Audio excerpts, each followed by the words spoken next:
Баршаңызға қайырлы күн. Бүгін бауырдан осындай әдемі десерт немесе кешкі асқа диеталық ас дайындайтын боламыз. Ол үшін бізге керекті бауыр, разрахитель, сәбіз, жуа, жұмыртқа және дәміне қарай тұз, бұрышын, приправасын саламыз. Сұлы және көк шөпті ұмытпаймыз. Көк шөптен менде укроп, басқасы да бола береді. Осылай видеодағыдай барлығын ет тартқыштан немесе блендердің көмегімен өткізіп аламыз. Айта кететін жайт, достар, сұлыны ет тартқыштан салған кезде барлығын бірге салмай араластырып салыңыздар. Себебі құрғақ болғандықтан арасына қатып тұрып қалады.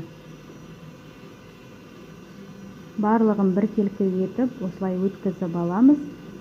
Және разрахителімізді, тұз, бұрышымызды дәміне қарай салып, жұмыртқамызды салып, барлығын бірдей етіп араластырып аламыз. Достар, видеоны соңына дейін көріңіздер. Ұнап жатырса, лайк басып, комментарий қалдыруды ұмытып кетпеңіздер. Дәмі өте керемет болып шығады. Отбасымызға ұнайтынына сенімдімін. Осылай капкейкке арналған силиконовый ыдысымызға орналастырамыз. Мен 2 ас қасықтан салдым.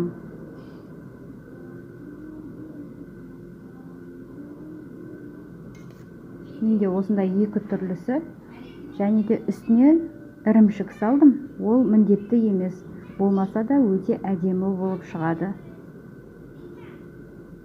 Және алдын ала қыздырып қойған пешімізге 180 градуста 25-30 минуттай пісіріп аламыз. Мінекей дайын болды. Осылай қонақтарыңызға ұсына берсеңіздер де болады, немесе кешкі асқа диеталық ас ретінде ұсынсаңыздар да болады. Отбасыңызға ұнайтынына сенімдімін. Ортасы жұмсақ болып, әдемі болып пісіп шығады. Достар, менің каналыма тіркеліп кетуді ұмытпаңыздар. Дайындасаңыздар, комментария бөліміне жазып кетіңіздер. Ас болсын баршаңызға.